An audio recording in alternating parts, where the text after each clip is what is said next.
नमस्कार, मी स्वराली. माझ्या स्वराली किचन्स रेसिपीमध्ये तुमचं स्वागत करते. आज मी बनवणार आहे मसूर खिचडी. मी माझ्या पद्धतीने बनवते तशी रेसिपी तुमच्यासोबत शेअर करणार आहे. चला तर मग रेसिपीला सुरुवात करूया. त्यासाठी कुकरमध्ये 2 चमचे तेल, 1 चमचा जिरा, 2 तेजपत्ता, 7-8 लसणाच्या पाकळ्या, व्यवस्थित अशा लसणाच्या पाकळ्या परतून घ्यायच्या. त्यानंतर एक कांदा, तो सुद्धा लालसर होईपर्यंत परतून घ्यायचा. त्याच्यामध्येच एक टोमॅटो, तो सुद्धा तेल सुटेपर्यंत व्यवस्थित असा परतून घ्यायचा.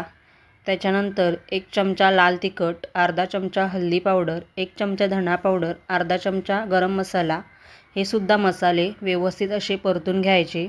लागल्यास थोडा पाणी ओतायचे. 1 वाटी मसूर भिजवलेला आणि 2 बटाटे कापून घेतलेत चौकोनी तुकडे करून, ते सुद्धा व्यवस्थित असे मसाल्यांमध्ये मिक्स करून घ्यायचे.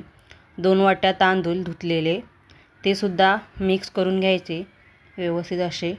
येथे मी गरम पाणी वापरले. 2 वाटी तांदूळसाठी 4 वाट्या गरम पाणी वापरले. चवीनुसार मीठ व्यवस्थित असा मिक्स करून घ्यायचा खिचडीमध्ये आणि कुकरला झाकण लावून 2 शिट्ट्या करून घ्यायच्या किंवा तुम्ही 3ही शिट्ट्या करू शकता. कुकर पूर्णपणे थंड झाला आहे.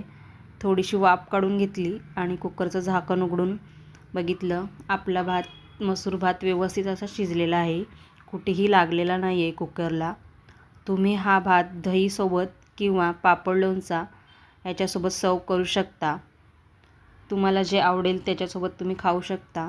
आजची रेसिपी तुम्हाला कशी वाटली हे नक्की कमेंट करून सांगा. रेसिपी आवडल्यास लाईक करा, शेअर करा आणि सबस्क्राईब करायला विसरू नका. भेटूया नेक्स्ट व्हिडिओमध्ये. तोपर्यंत बाय बाय. C you.